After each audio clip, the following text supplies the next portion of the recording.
Nani aliyowafundisha? Wote semeni tu, waliowafundisha nani? Katekista.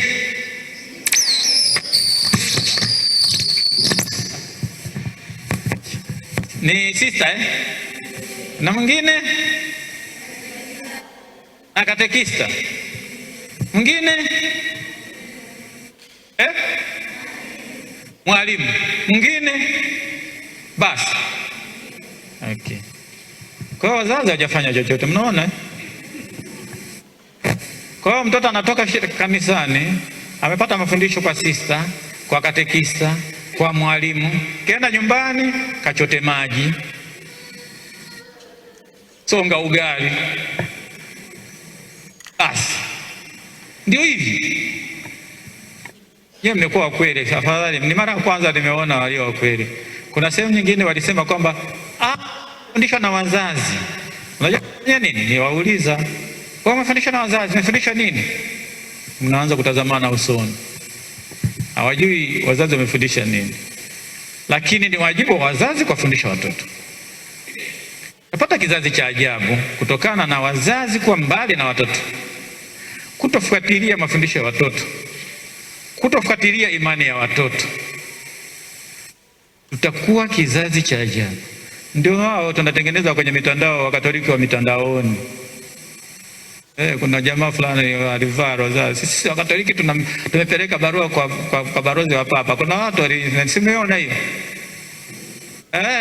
Tunatengeneza wa mtindo huo kama tui karibu na watoto wetu wa Katoliki.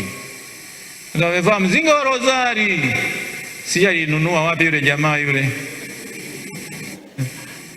Sisi tumepeleka barua kwa nonsio, barozi wa Baba Mtakatifu, tunamshtaki Padri Kitima. Ndio tunaotengeneza. Yesu tutengeneze watu wa mtindo wa Katoliki, tutengeneze watu wa mtindo huo. Sasa ndio maana wazazi, kaa karibu na watoto wenu. Hakikisha kwamba mnasali nao. Hakikisha kwamba mnasoma neno la Mungu pamoja nao.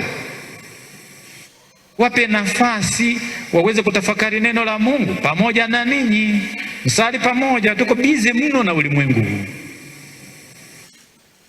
Na ulimwengu livyo ni ulimwengu unaotengeneza mila ya kifo. Tunaposema kifo, sio lazima ufe wakakuzika kaburini, lakini unaweza ukafa kifikra. Yani unakuwa kama, yani watu wanatumia remote kukukontrol wewe. Sasa hivi kula nyasi, utakula tu nyasi hizo. Sasa hivi fanya hivi, utatoa. Wewe tukana huyu, anatukana. Hata hujui kwa nini unatukana. Hata hujui kwa nini unasema hivi. Wewe utafanya tu. Ndio ulimwengu wa leo, ulimwengu wa kifo. Yani wanatengeneza mila ya kifo. Na katika kutengeneza mila ya kifo, hatujali afya ya mtu yoyote nje. Ubinafsi unatawala. Na ubinafsi unapotawala, mimi ninazo hela nimepewa, niko tayari kuua hata baba yangu, hata mtoto wangu, niko tayari kumchinja. Umepata shilingi ngapi? Milioni 1. Nachinja mtoto wako. Ndio maana kafara mingi inatokea huko katika mitaa yetu. Ndio mila ya kifo inayotengenezwa leo. Ndio maana watu wengi wanajinyonga, tumesikia wanajinyonga, wengine wanakunywa sumu, wengine wanafanya nini. Na tunaona kutokana na hiyo mila ya kifo, watoto wa mitaani wengi tukitoka dogo kako kule. Hii si mila yetu ya Kiafrika. Tunaokota wapi haya yote? Mila ya Kiafrika, wazazi na watoto. Watoto wanapata mila, wanapata malezi. Na malezi ya Mwafrika ni malezi shirikishi. Malezi shirikishi. Kwa maana muona mimi ninayo wadhifa wa baba kumrekebisha mtoto wangu huyu. Ni mtoto wangu. Leo hii tunaona mahakama mara huko kwa sababu tu kwamba amemgusa mtoto wangu. Amefanya nini? Hapana. Ila amemgusa mtoto wangu. Wewe mtoto umevaa vibaya sana nini? Yanakuhusu nini? Mtoto wangu. Kwa maana tumeweka mageti kweli mageti na mageti haya na tumefunga kabisa hiyo. Mageti makali na miukuta mizito, hataki kupokea mtu yoyote. Na hayo yanakuwa katika moyo wetu. na hii sio nzuri. Ndio maana lazima tuwe karibu na watoto wetu, tuwaongoze watoto wetu. Kwa tuwe na nafasi wazazi. Mmesikia wanasema kabisa kwamba hatujafundishwa. Haya, tuendelee. Mmejifunza Biblia? Mmejifunza kuhusu kanisa? Mmejifunza sakramenti? Haya, kanisa lenu linaitwaje? Simama kuona. Kanisa letu linaitwa Parokia Teule ya Mtakatifu Francisco Asizi Makurunge. Sasa paroko wenu anaitwa nani? Paroko wetu anaitwa Silvanus Mlingi Macha. Ametoka mtaa gani?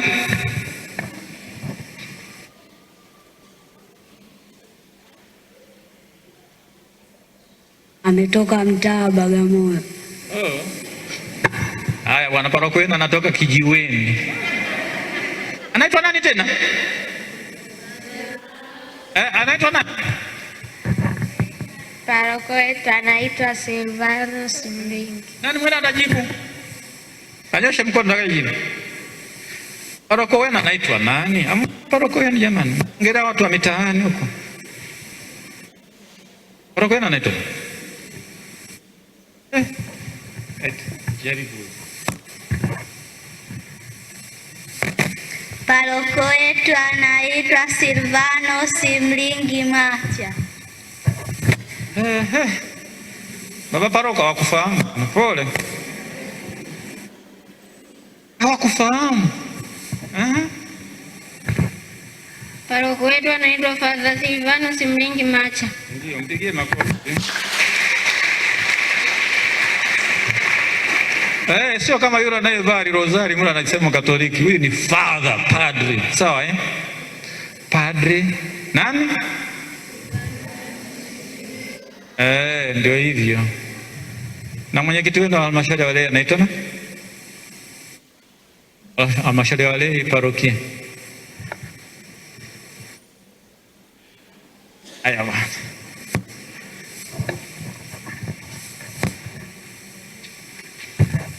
Mwenyekiti wa halmashauri ya walei anaitwa Alex Saliboko. Ni kweli? Piga makofi. Makao makuu ya jimbo la Bagamoyo yapo wapi?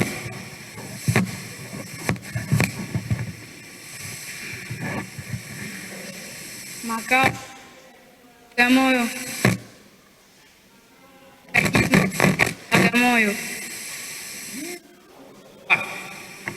Moyo safi wa Bikira Maria. Moyo safi wa Bikira Maria? Bagamoyo.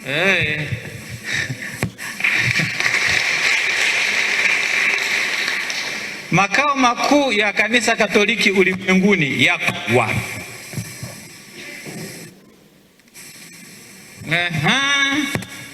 Wewe.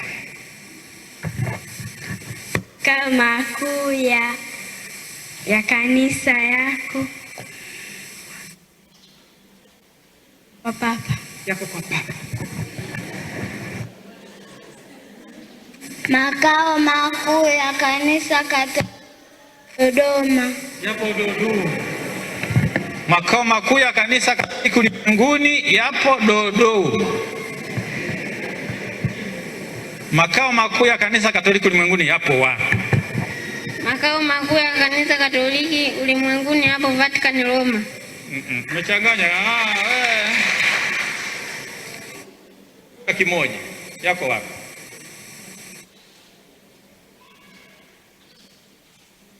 Atasahihi vizuri. Watu sasa Roma. Haya.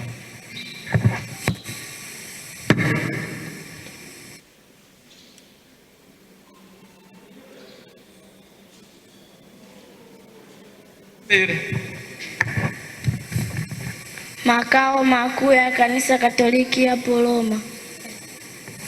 Changanya zaidi. Nani mwingine atamaliza? Makao makuu ya Kanisa Katoliki hapo Vatican. Vatican. Ukisema yako Vatican Roma, Vatican Roma unachanganya vitu viwili. Roma ni Italia, lakini Vatican ni nchi inayojitegemea. Mkuu wa Kanisa Katoliki ulimwenguni anaitwa nani?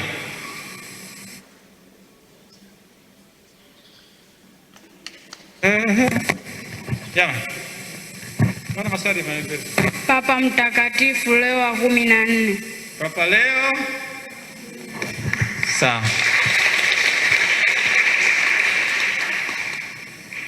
Taja alama 4 za kanisa. Haya, taja wote. Moja.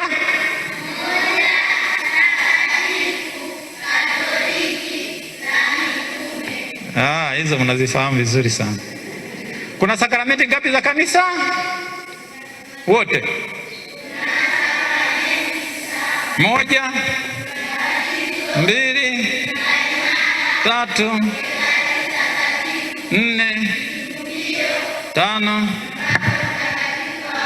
sita, saba. Ni zipi? Ni sakramenti za huduma.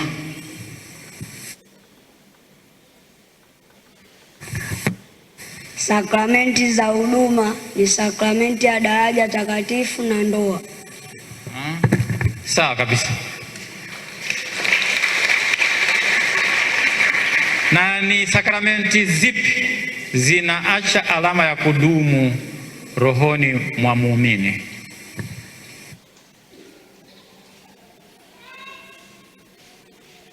Ubatizo, kipaimara na daraja takatifu.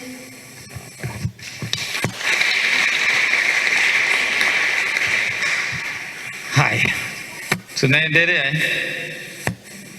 Ninyi mmepata sakramenti ngapi mpaka sasa? Sisi mpaka sasa hivi tumepata sakramenti 3. Moja, ubatizo, 2, kitubio, 3, Ekaristi Takatifu. Na mmepakwa mafuta mara ngapi? Yeye hamjui kabisa. Hamjui kabisa mmepakwa mafuta mara ngapi? Mmepakwa mafuta mara moja. Mafuta gani? Mafuta ya Krisma. Mmepakwa mafuta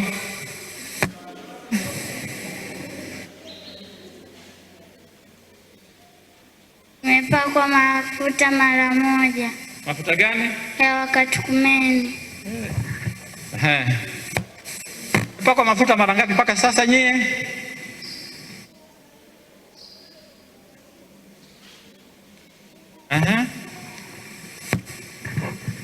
Mpaka sasa tumepakwa mafuta mara 2. Mafuta ya wakatekumeni na mafuta ya Krisma matakatifu. Krisma matakatifu na mafuta katekumeni. Sawa kabisa. Mara katika sakramenti gani?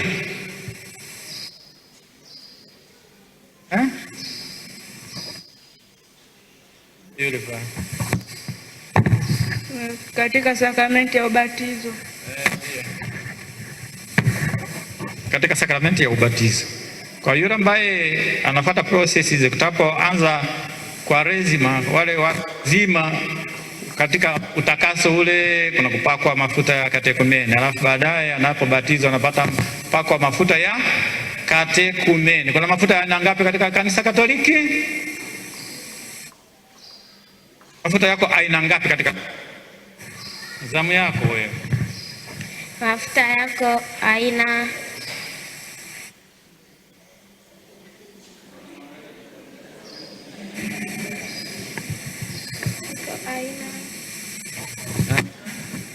wewe. Mafuta ya kanisa yako mafuta matakatifu 3. Moja, mafuta ya katukumeni. 2, mafuta ya mpako mtakatifu wa wagonjwa. 3, mafuta ya krisma. Krisma takatifu. Sawa eh?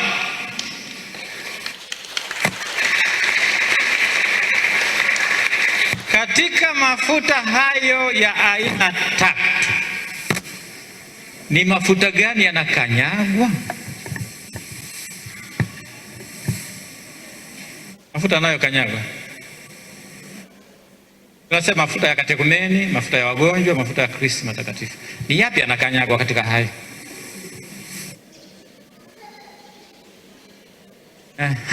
Nani amenyosha? Unanyosha? Mafuta yanayokanyagwa mpako mtakatifu wa wagonjwa.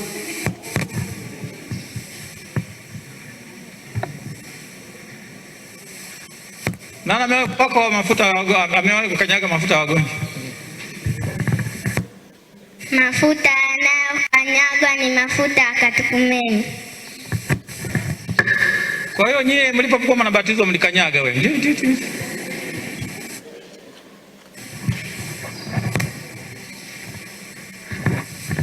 Mafuta yanayokanyagwa ni mafuta ya krisma takatifu.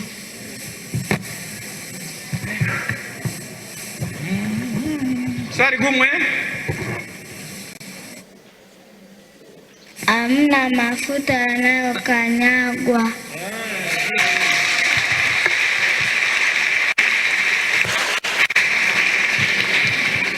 Hakuna mafuta yanayokanyagwa. Umesikia? Mafuta ya krisma nani alimkanyaga? Na wewe ulikanyaga wapi? Mafuta ya wagonjwa nani alikanyaga? Alikanyaga wapi?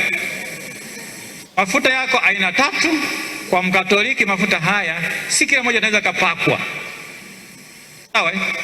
Mgonjwa atapakwa mafuta ya wagonjwa. Yule anayeenda kubatizwa atapakwa mafuta ya katekumeni, baadaye atapakwa mafuta ya krisma. Sio yoyote tu kwa mafuta. Sisi katika kanisa Katoliki yanapakwa ya kanyagwe.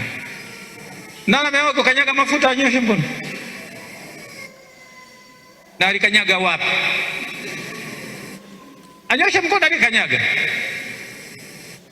Hakuna aliyekanyaga? Sasa nyinyi mbona mmesema kuna mafuta yanakanyagwa? Hiyo umepata wapi? Na wasiwasi na nyinyi. Wewe umepata taarifa wapi wanakanyagwa mafuta? Nani alikufundisha? Hakuna mafuta yanayokanyagwa katika kanisa Katoliki.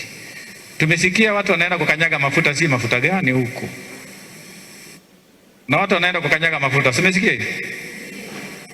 Wanaenda kukanyaga mafuta si wanakanyaga yani, si ya mbuzi, si ya kondoo, si ya nguruwe, hauwezi kujua. Lakini katika kanisa Katoliki tuna mafuta ya aina 3, hayakanyagwi, yanapakwa. Sawa eh? Umeelewa eh?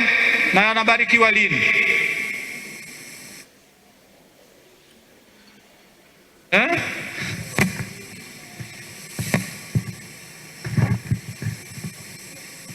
Siku ya Alhamisi Kuu. Alhamisi Kuu asubuhi. Sawa. Na kama ni Alhamisi Kuu asubuhi, siku ya Ijumaa Kuu, mavazi yanayovaliwa na padre anaadhimisha ibada ile ni mavazi ya rangi gani? Mavazi ya zambarau. Zambarau. Mavazi mekundu. Mavazi mekundu. Sawa. Katika sakramenti ya kipaimara, katika adhimisho la sakramenti ya kipaimara, mavazi gani yanavaliwa? Katika sakramenti ya kipaimara yanavaliwa mavazi mekundu. Katika sherehe ya Pentekoste, ujio wa Roho Mtakatifu, mavazi gani yanavaliwa?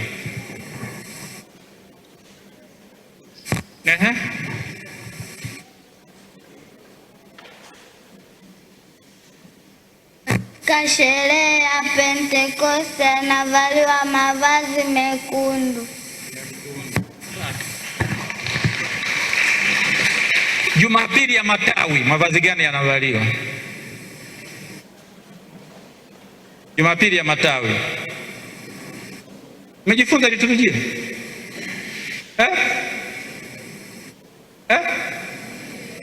Sasa mavazi gani yanavaliwa siku ya Jumapili ya Matawi? Mavazi yanayozaliwa ni mavazi mekundu. Sio yanazaliwa, yanayovaliwa.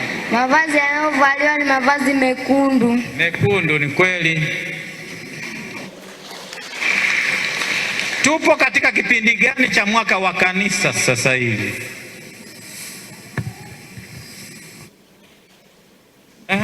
Wewe hujajibu. Tupo katika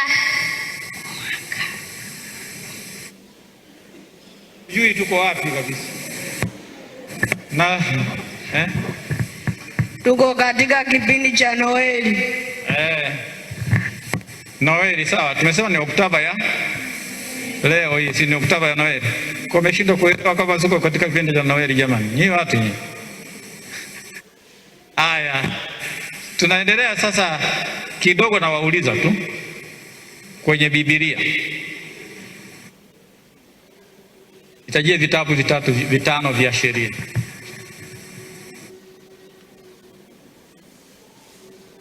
Vitabu vitano vya sheria ni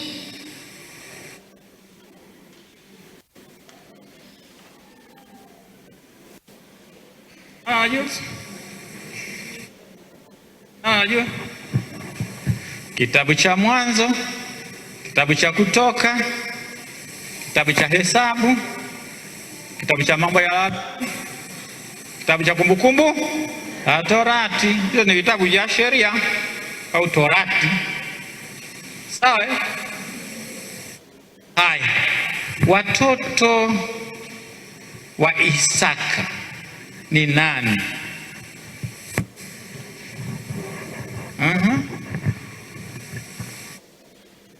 watoto wa Isaka ni Yakobo na Esau. Yakobo na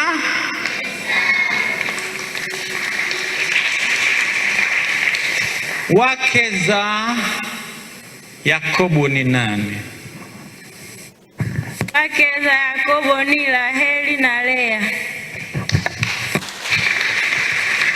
Watoto wa Raheli ni nani na nani? Hapo wao maswali ya kawaida. Yusufu na Benjamini. Yusufu na Benjamini, kweli. Ni Yusufu na Benjamini. Nani alimuua Goliati? Wote mnafahamu. Wewe sasa leo jibu. Aliyemuua Goliati ni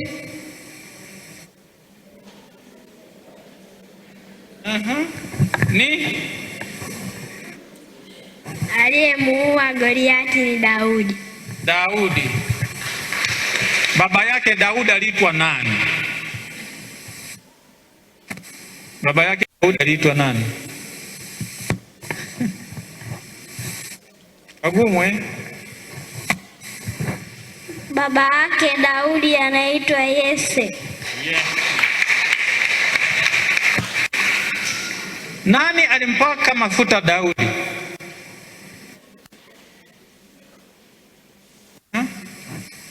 Aliyempaka mafuta Daudi ni Samueli. Samueli. Mama yake Samueli aliitwa nani?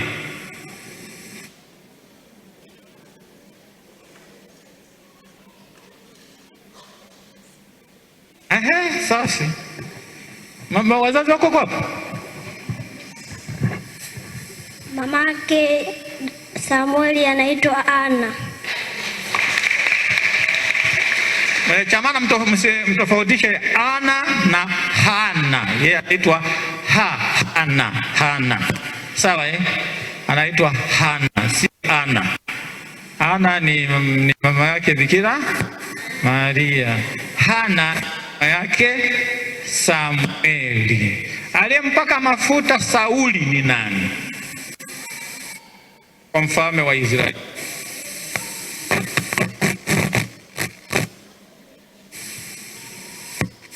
Ni Samueli huyo huyo. Nani?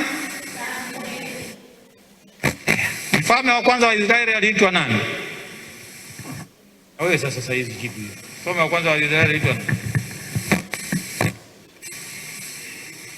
Mfalme wa kwanza wa Israeli aliitwa Musa. Musa. Mfalme wa kwanza wa Israeli aliitwa Sauli. Sauli. Sawa. Na watatu aliitwa nani? Mfalme wa tatu wa Israeli aliitwa Solomoni. Solomoni. Aliitwa Solomoni. Nani aliwatoa Waisraeli nchi ya ahadi, nchi ya Misri na kuwapeleka mpaka jangwani mpaka kupata agano mlima Sinai? Aliyewatoa Waisraeli katika nchi ya Misri alikuwa ni Musa. Musa. Na aliyewafikisha nchi ya ahadi aliitwa nani?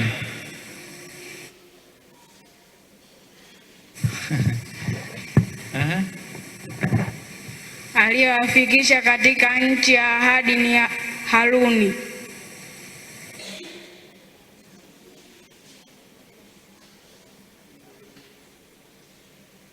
Aliyewafikisha katika nchi ya ahadi ni Musa.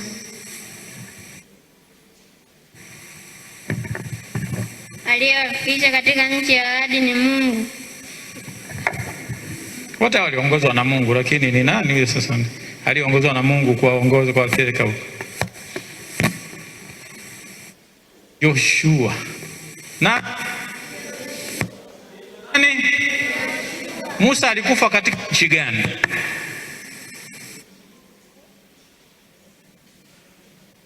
Nchi ya Moabu. Sawa. Nchi ya mbinguni. Alikuwa na wanafunzi wangapi? Alikuwa na wanafunzi wangapi wakati Yesu anapaa mbinguni?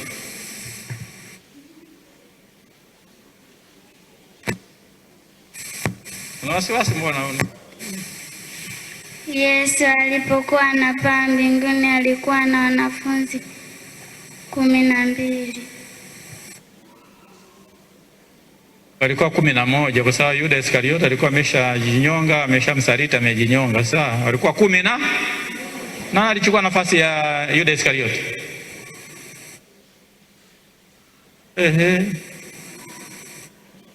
Nataka kujibu. Aliyechukua nafasi ya alikuwa anaitwa Paulo. Matia. Aliitwa nani? Kitabu gani? Habari hizi. Kitabu cha Matendo ya Mitume.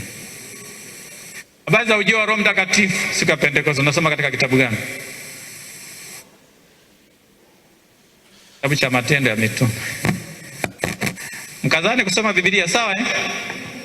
Someni sana Biblia na jitahidini kuyashika hayo, sawa eh? Na mafundisho yote na kuyaishi yote, sawa eh? Tumsifu Yesu Kristo.